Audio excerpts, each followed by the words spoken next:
Oh, this is an awkward silence. So awkward. So, how I about don't that know. weather?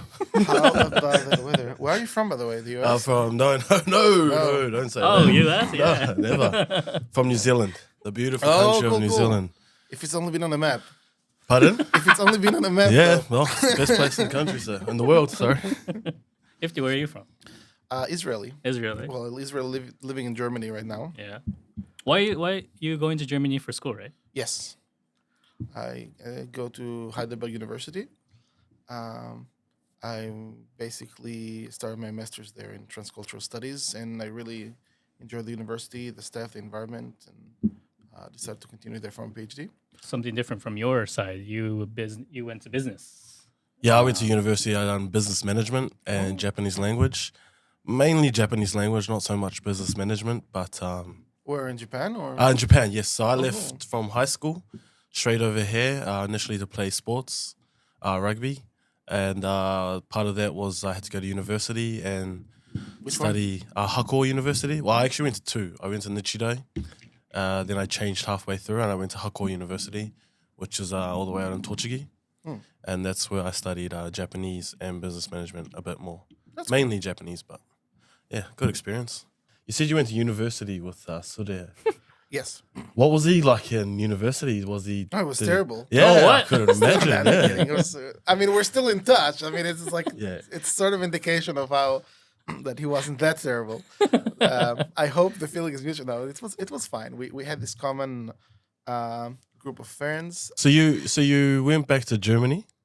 Is that where? And now you're back here in Japan. How long have you been? No, In I originally I was a bachelor student of history and Asian studies at Hebrew University in Jerusalem. In that capacity, I was sent to Soka University as an exchange student for 1 year. I also spent 1 year before that in University of Manchester in the UK as well, because I could, I guess. Then I continued to do a master's in Transcultural Studies in Heidelberg in Germany.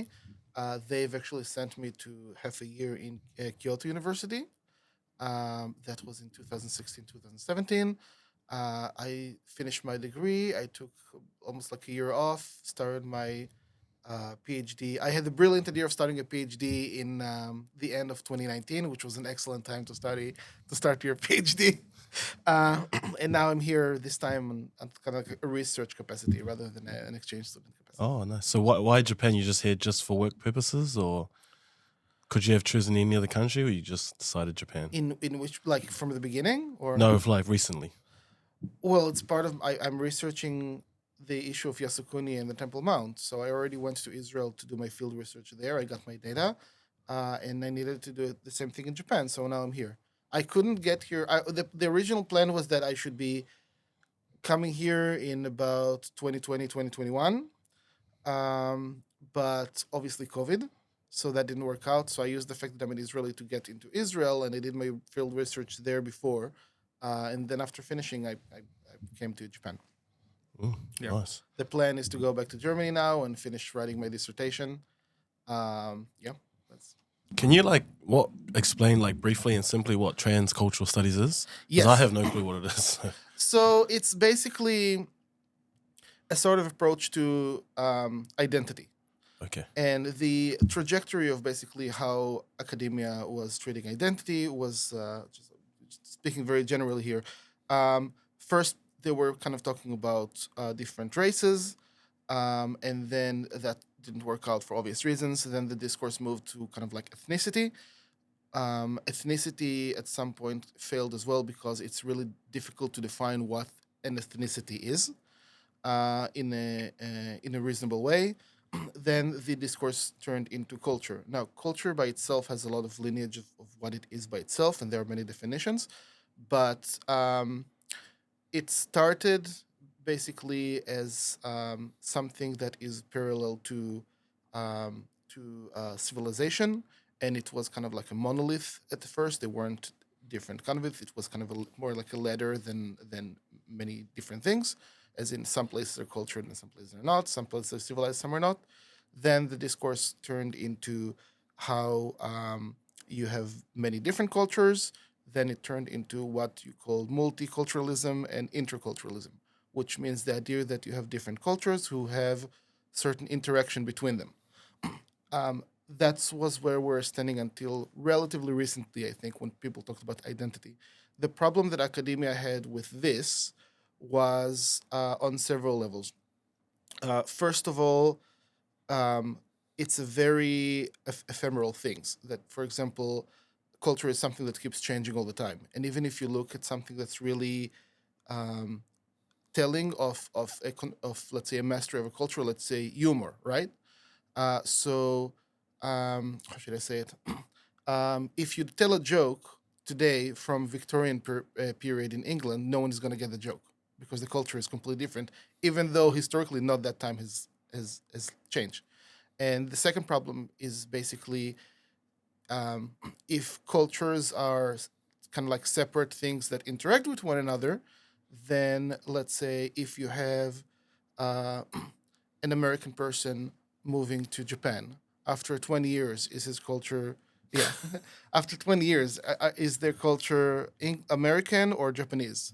Oh, Are that's there, interesting. yeah, That's are very. there, What are you asking me that question? yeah, Are and you? then like, Which I'm one? a, I'm a, I consider myself to be a global person.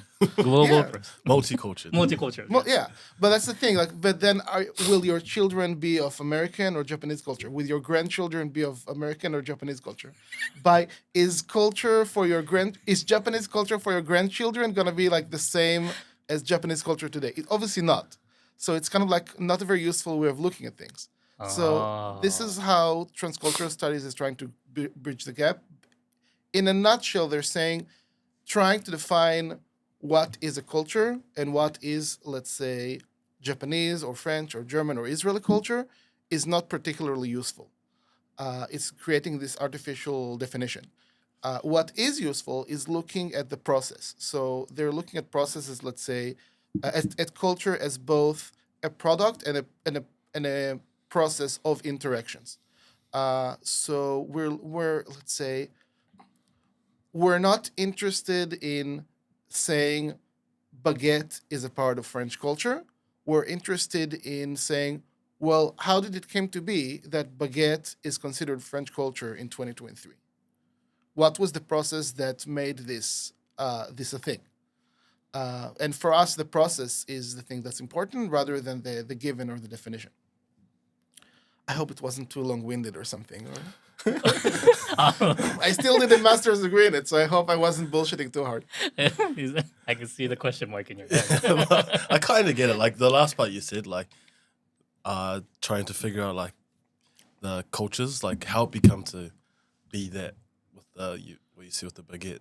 Yeah. Very complicated. Yeah. So I'm Yeah. I didn't even get the baguette. I'm trying. The first part I got lost, but I kind of understand what you're saying. Like just trying to Yeah. identify who is who. Let's go for I think a bit more easy example. Let's say tomatoes come from the Americas, right? Oh, really? Yeah, originally. So Oh. tomatoes did not exist Oh, outside of the Americas up until let's say 500 years ago. Oh. But they're such an inseparable part of Italian cuisine, right? Yeah. No one can imagine Italian cuisine without tomatoes. Mm. So how did it come to be that a plant that didn't even exist in Europe 500 years ago is now an inseparable part of what being an Italian is? Mm. so you This try is- and figure out that whole part of it. Well, depending Well, on your you know, studies, every person has their own specialty. This is what I was saying about how you apply the methodology. Because, for example, I had a colleague of mine who, what she was doing in her masters was that she was looking at tea culture.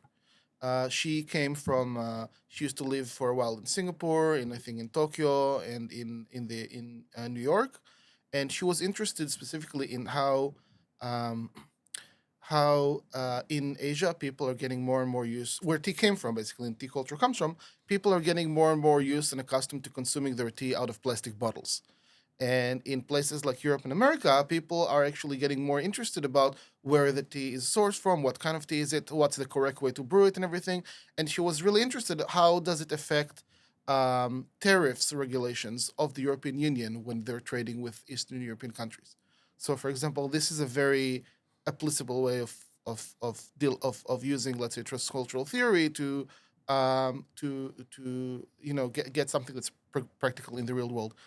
What I'm specifically looking at is I don't know how you so maybe that needs a bit of context. So I'm assuming your listeners probably don't always know what the Yasukuni Shrine is, right? No, I don't think so. Okay. I So don't even know what that is. Yasukuni? Yeah. You've heard of it? Really? So it's a big deal in Japan in the sense that it's a shrine in Tokyo where people who died in the name of the emperor are enshrined. And the logic behind it, there are many layers to unpack about this, but the logic behind it was that people who die in a violent way may leave vengeful spirits. And if the emperor is the head of the nation and they die in the name of the emperor, it means that it's not just a problem for the emperor, it's a national problem. And so those spirits need to be enshrined and pacified. It's not necessarily memorialized, although it seems this way by a lot of people this way, but that's the original function. And what happened in the 70s, there was this rogue head priest. There's a long story behind that as well. He decided to enshrine all the Class A war criminals from the Tokyo tribunals in the shrine. And ever since, the emperor is boycotting the shrine, and you have conservative politicians sometimes going there, and it's kind of framed as this big provocation. You have people upset about it in Japan about honoring war criminals and also separating the religion from the state. You have places like China and Korea getting upset about it, and it's kind of like a big controversy. At the same time, in a similar time frame, you started having in Israel conservative politicians going to the Temple Mount, if you heard about it, in Jerusalem. And there are many parallels between the two things. So by the way, there are other, I think, similar examples. For example, there's a similarly controversial temple in India that's recently on the news. There's the Hagia Sophia in Turkey, and it's not the only two cases of, let's say, conservative politicians going to a religious place of national importance as a sort of quote unquote provocation. What I was interested in is the framing of provocation in those cases, because in all of those cases, it seems that the powers that be are the people who actually go there. So first of all, who are they provocating against? Who are they rebelling against? And the second thing is, it's really not clear if it's a provocation. You need something to provoke, and you need a target for the provocation. So it's not very clear what is the target of those provocations. And I'm you can say that it's a comparative study, but I'm really trying to say, well, these are not individual cases. This is part of a larger trend of populistic, right-wing populist trends that exist in basically in a transcultural or a transnational situation here. So basically, that's what I'm doing. I think it has certain. I wouldn't say that it's would necessarily be pragmatic in a sense of, let's say, business management situation, but I think it has a lot of pragmatic implementation about understanding how politics work today and how to deal with, let's say, some of the challenges that democracy is facing today. Have you had the chance to travel much personally to around other areas of Japan? Not this time, but after my military service, there's a thing with Israelis that they travel around a lot after the military service. So I went to Japan for a month and a half. I did a full month and a half of traveling. Then I traveled quite a lot in the last 2 times that I was here. And this time I wasn't doing the only traveling I did was to Kyoto for work purposes, but mostly, and also to visit colleagues and friends. I've seen most places that I want to see. And I think I don't want to sound like old and grumpy, but I think I'm at an age where I don't go to places to look at things. It's like I can look at them online. It's kind of weird to me that you spend all this money and time and everything, and sometimes like a full week, you go to some place and you just look at things, and sometimes you eat some things while you're looking at them, and then you go back. I was like, no, I need a reason to go there. Yeah. Do you have a favorite part of Japan that you like the most? That you haven't looked online? I hate all of it. No, I'm kidding. Well, from the places I've been, I like Tokyo a lot, especially the western part of Tokyo. Um, I enjoyed, um, I think, Himeji and Hiroshima a lot when I was there. I wouldn't mind. It's very far, so I don't really go there regularly. What else? I did my was master's.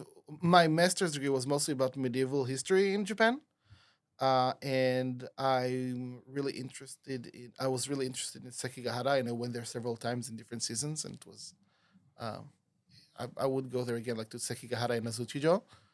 I would like to go to Hokkaido at some point, to be honest. But again, I need for me more reason than to go there and look at things and eat things. You never been to Hokkaido? I never been to Hokkaido. No, Oh, it's super far though. it's same distance as Hiroshima. As what? It's Hiroshima. Yeah, but for example, when I was in Hiroshima, I was stationed in Kyoto, so it was Oh, okay. Yeah, when you put it that way, yeah, Yeah. it's far. Yeah, yeah. Any like favorite foods of Japan? It changes, to be honest. Like every time I come here, or there are things that I really like and really not care for. For example, this is, I think, my fifth time going to Japan, and I always hated hojicha. And as you can see, this is no longer the case. I'm completely addicted now. It is true. Like it is an acquired taste. I think I know when I first It's a bit came bitter. here. Yeah, it's like oh, I don't know if I like that, but I think the things. I mean, it's. I used to like different things more or less, but I think that the things that I always come back to in Japanese cuisine is obviously sushi and ramen. Also, ramen can be many, many, many things as well. I'm a big. I think you got old. That's why you like hojicha. Maybe I think you know those kind of things that when you're young you refer to as like old people's candies Yeah. and old people's food, and you don't like it, but then you get older. It's like I think I like it now. Yeah. Yeah. It's like, but in my case, as I get older, one thing I can't get used to is beer. Oh I just cannot drink beer. man, I could not stand beer at first, and now I'm getting older. I can only drink beer. When did you start drinking beer? When I came to Japan, Japanese beer is good though. I prefer. Oh, beer. Germany. Yeah, I You mean, guys have- I was never like a huge fan of beer or wine, to be honest. Going to southern Germany changed my opinion because the beer and white wine there are so good and so Ooh. accessible. I think that I like beers that kind of like, I don't want it to be too potent or too flavorful. I want it to be like a cold beer that kind of like goes down your throat easily, and it's not too offensive. So that's basically most German beers. I think in Japan, Sapporo is probably the closest one to it. Oh, then you just need to go to Hokkaido. I need to go to more There you reason go. More to the go reason. Hokkaido. You got the reason right there. Okay, yeah. Don't go in winter. Go in summer. It's the best time in summer. It's so Mm. cool. Yeah. Last question. Any advice you would give to someone looking to travel to Japan or move to Japan? You want advice from this guy? Yeah. An educated one. A simple educated This one. guy? Well, he understands the culture. So. It's really advice from some. Well, my first question would be, for what purpose are they moving? Oh, I think it really well. Maybe for moving to Tokyo, right? That I think you shouldn't look at Tokyo as one thing. Because Tokyo is such a huge place and it's such a diverse place, and different neighborhoods in Tokyo are so different from one another. So you may want to research in advance which part of Tokyo fits for what you need in your life. In many ways, and it could be very uh, particular, both in terms of like commute, how much money you're willing to spend, how much you care about nightlife. It's sometimes it's a matter of identity as well. For example, if you're LGBTQ, you probably want to be close to somewhere like Nichome. If you want, if you don't like a big city vibe or anything, maybe you want to be in somewhere like far western Tokyo, Kichijoji or somewhere around there. If you want like a big city vibe, there are places in Western Tokyo that you prefer to be in, or so you need to see what's good for you and what part of town you want to be living in. That's a good answer. That Is a very that's good answer. see this is the thing about Ifty, like realistic, Yeah. very realistic. That's like, a very good answer. I never like, actually thought of it. yeah, that we would way. get if it was us giving Yeah. advice, we'd be like, just if you love the culture, just come by. Just, If you like sushi, come on yeah, over. Yeah. that is That is very a very good answer. very good answer. Wow. Okay. Thank you. Wow, you even had me thinking, like, if I'm going to move houses, where am I going to move to now? Yeah. Oh, wow. Thanks for that. That was very good advice. Clip that up. Right. Anyways, Mhm. Ifty, thank you for coming to our podcast. My pleasure. It was nice having you. Yeah, it's very good. Some very educated answers, but I definitely learned a lot.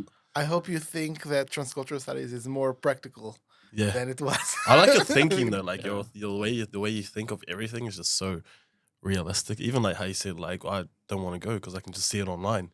Like, I get that thinking. That's realistic. So yeah, thank you for your time today. You want to come back again after your PhD is finished? I think it's inevitable. I already have an idea what I want to do for my postdoc, and that also would involve going to Japan. I would be surprised if I will not be back in Japan in 2 to 3 years. Mm. Yeah, also Okay. for I think about half a year or something. Okay, for sure. Well, when you come back again, let's see how much of your opinion has changed. Yeah. Well, Yeah, I mean, hopefully it will. I don't trust people who never change their opinions. That's, yeah. But yeah, it was nice having you. Thank you for coming by. You were very busy. I'm sure you have your research to do and stuff like that, but you came, so I really appreciate it. Thank you. Thank you. Hopefully, we can see you again. Let's see how much you have changed the next time you come by. Yeah, no, thank you for your time today. Very educated answers, like I said before. I wish you all the best for the rest of your studies. Safe travels back to your home, and hopefully in 2 to 3 years' time we can catch up again and see what else you've been up to. So thank Yeah, you it for would your be a time pleasure. today. Thank you.